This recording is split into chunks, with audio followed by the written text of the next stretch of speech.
Family, Coach Jay coming back at you. Family, last video, we were talking about building out family generational wealth by using just 10 family members every time a child is born into that family line. 10 family members, $10,000 each. That's $100,000. We already talked about that. We're going to go over it again because faith coming by here. Now, watch this, family. You got 10 family members putting this in this brand new, this newborn child.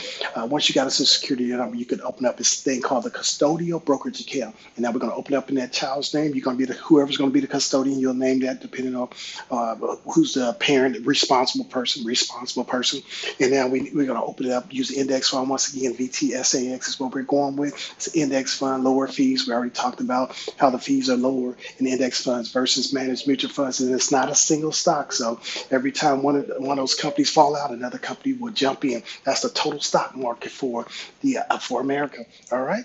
And we talked about then we're going to earmark this money. We're going to train this child up around the dinner table every night. We're going to talk about money.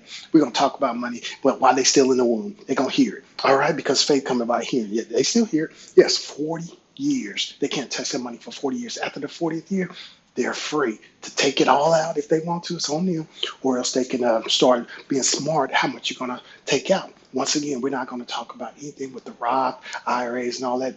They can do that on their own. But this is a one-time deal here. 10 family members came together, $10,000 each. Every newborn child in this family line, family generation wealth. No, it's not. We're not saying, "Oh, my kids are better than yours." No, we're gonna do this for every child. We can do more together than apart. Watch this, family. 40 years again, 10% compound growth on that money, $4.5 million.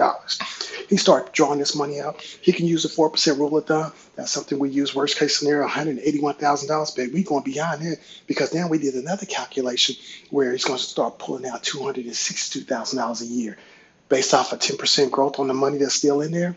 And we're going to pull off $262,000. Now we already based in the 3% inflation rate. He's going to do this for the next 50 years. This money goes up every year. It goes up. It gives you more money to play with. It gets up to about $500,000 a year. I looked at the calculations on it. By the time this person is 90 years old, he's been drawing this money out for 50 years. $64 million is in there. Now he can really start the chain of the building of family generation wealth, and it gets stronger and stronger with every generation. $64 million in there by the time he passes away at the age of 6. Yes, based off this calculation. And family, listen at this. Because it's only in his name, whoever his heirs are, they receive a step up in basis. So just think about it. Grandpa, by now, will be able to leave so much money to those brand new newborn kids on his own. On his